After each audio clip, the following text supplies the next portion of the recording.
The prophecy in the 53rd chapter of Isaiah begins chapter 52 and verses 13 through 15. This is a remarkable prophecy.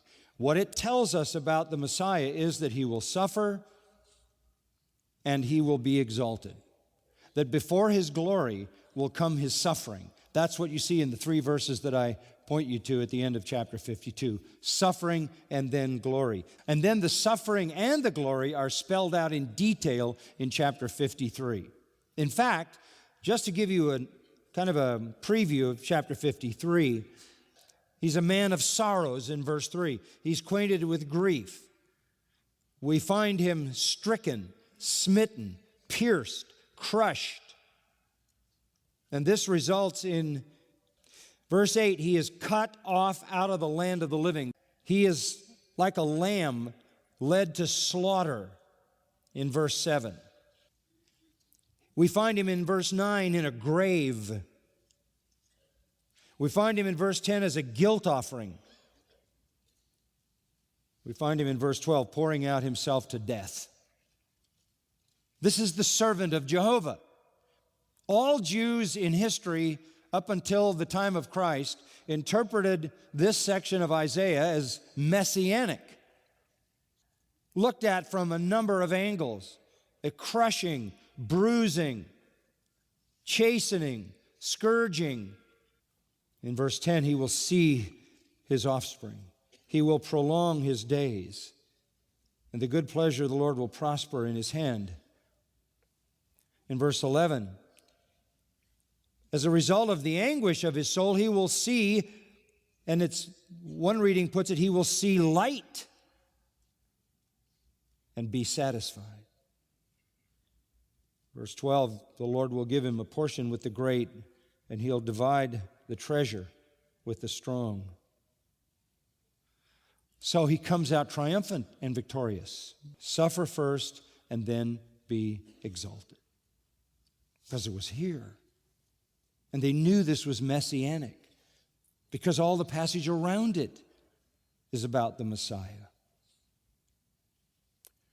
So today I want to look at these three verses that introduce this portion under the title, The Startling Servant. Startling servant. The language here emphasizes that everything about the Messiah is astonishing. It begins with the word behold, verse 13. And then in verse 14, the word astonished appears. Speechless kings and nations. We'll just break it down simply. The first, verse 13, is the astonishing revelation. The astonishing revelation. Behold, my servant will prosper.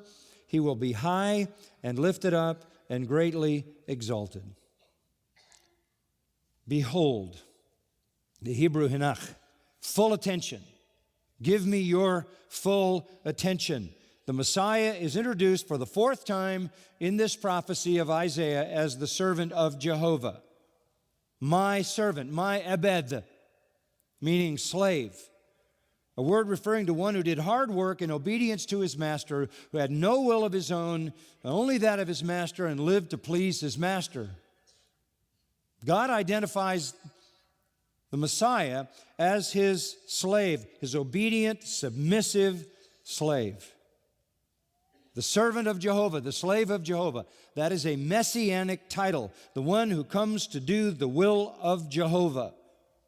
He is the one Israelite, the one whose work will prosper on such a level that he will be high and lifted up and greatly exalted, and in the end, literally, he will render the globe speechless. Just a note about my servant. There are 4 times in the prophets where you have behold my, or behold referring to the Messiah. Here, behold my servant. Also in Zechariah 3:8, behold my servant, referring to Messiah. In Zechariah 6:12, it's behold the man, which tells us Messiah will be the servant of God. He will also be a man. In Zechariah 9:9, the prophet says, behold your king. So the Messiah will be the servant of Jehovah, a man and king. And in Isaiah chapter 40, verse 9, it says of Messiah, behold your God. Behold your God. Messiah will be man and God and servant and king. Those are juxtaposed, aren't they? Man and God, servant and king. He is all of that. Behold, look at him. And those powerful titles, that quartet of titles, man, God, servant, king, look at him. Look at my servant. The one whose food is to do the will of him who sent him and finish his work. My servant, he says, will prosper. This is the revelation. God is going to make him high, then higher, and then highest. The astonishing revelation of the servant of Jehovah is this: he will come, he will succeed, he will accomplish the purpose of God by his great effort, and God will validate that. Those great words in verse 13 then immediately fade away. In the language of 14, just as many were astonished at you, so his appearance was marred more than any man, and his form more than the sons of men. This is important. Thus he will sprinkle many nations. Kings will shut their mouths on account of him. For what had not been told them, they will see, and what they had not heard, they will understand. This speaks of his exaltation. The scene changes with another jolting shock. In this case, sprinkle is a fair translation of the verb. It literally means to spurt, something that spurts up. He will literally take over the world.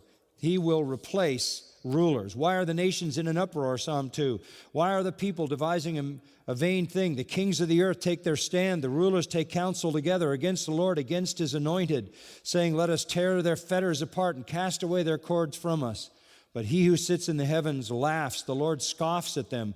He will speak to them in his anger and terrify them in his fury, saying, I have installed my king upon Zion, my holy mountain. When God installs his king in the world as king of the world, the nations will all see it. That is glorious exaltation. They'll have their complete theological education in a moment. An astonishing revelation, an astonishing humiliation, an astonishing exaltation. The prophet says pensively, sadly, who has believed our report? That's the gospel. And in believing the gospel, there is salvation for you.